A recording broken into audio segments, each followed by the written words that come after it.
Bismillahirrahmanirrahim. Assalamualaikum warahmatullahi wabarakatuh. Perkenalkan, nama saya Abdul Salam, HKI 9. Saya selaku kelompok pertama. Sebelum saya memulai mempresentasikan apa yang menjadi pokok pembahasan dari kelompok pertama, sebelumnya kepada Allah Subhanahu wa taala kita bersyukur, dan kepada Nabiullah Muhammad SAW kita bersalawat. Kemudian saya terdiri dari 2 orang dari teman kelompok saya, yaitu Dadang Haryanto. Kemudian saya sendiri selaku kelompok pertama. Adapun dari kelompok pertama membahas mengenai definisi jinayah dan jarimah secara etimologi dan terminologi. Sebelum itu saya akan menjelaskan pertama tentang definisi jinayah itu sendiri. Yang pertama, definisi jinayah secara etimologi ialah jana berarti berbuat dosa atau salah, sedangkan jinayah diartikan perbuatan dosa atau perbuatan salah.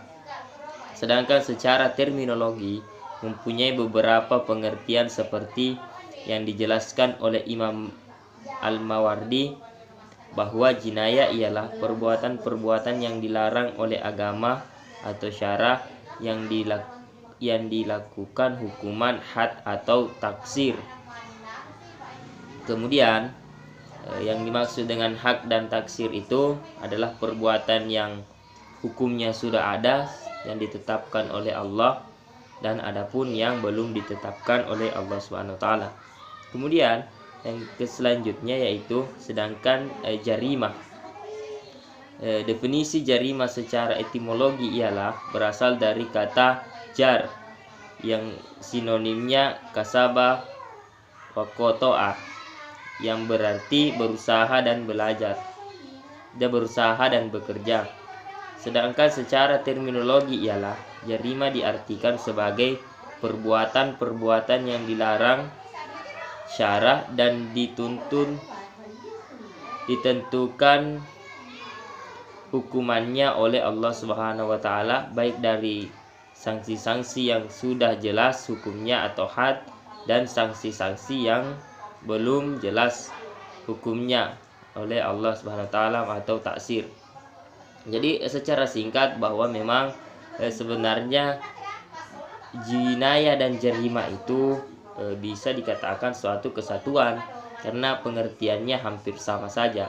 Karena jinayah itu pengibaratannya adalah pohon, sedangkan jarimah itu adalah ranting-rantingnya.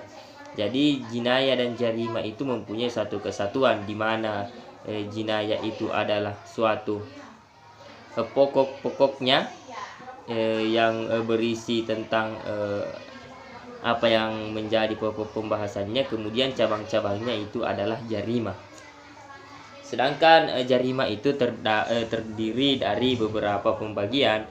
Yang pertama itu pembagian jarimah, yakni jarimah hudud, yang meliputi persinahan, penuduhan untuk bersinah, kemudian meminum khamar atau perbuatan dan murtad, pembunuhan dan murtad. Kemudian kemudian yang kedua itu adalah jarimah qisas atau diat, yang meliputi perbuatan sengaja, perbuatan semi sengaja, dan perbuatan tidak sengaja. Ini ada yang menjelaskan tentang hal tersebut, seperti contohnya sengaja itu pembunuhan sengaja, membunuh dengan alat yang digunakan biasa memakai membunuh, kemudian dia mempunyai niat untuk membunuh. Kemudian yang kedua, semi sengaja adalah alat yang biasa dipakai itu untuk membunuh tapi tidak ada niat untuk membunuh. Kemudian tidak sengaja, alat yang dipakai tidak biasanya dipakai membunuh dan tidak ada niat untuk membunuh. Kemudian yang ketiga itu adalah jarimah taksir. Jarimah taksir itu terbagi 2. Yang pertama jarimah hudud, kemudian yang kedua jarimah yang ditentukan Al-Quran dan hadis, dan sanksinya tidak ditentukan, misalnya persinahan, penghinaan, saksi palsu, dan penistaan agama. Kemudian yang ketiga itu adalah jarima yang ditentukan oleh ulil amri atau yang ditentukan oleh Allah Subhanahu wa taala untuk hukumannya. Kemudian dalam pembahasan jarima itu sendiri atau jinayah, kita bisa menghubungkan jinayah. Apa sebenarnya hubungan jinayah dengan muamalah misalnya. Kalau muamalah menentukan tentang pembagian, menentukan tentang tata caranya, kemudian jinayah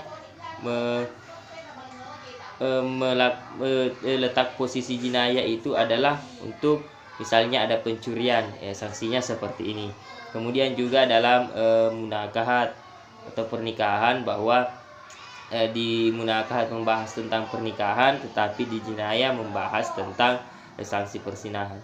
Mungkin itu dari kelompok pertama dari saya, membahas mengenai definisi jinayah dan jarima secara etimologi dan secara terminologi. Cukup sekian. Allahul muwaffiq ila aqwamit thariq. Assalamualaikum warahmatullahi wabarakatuh.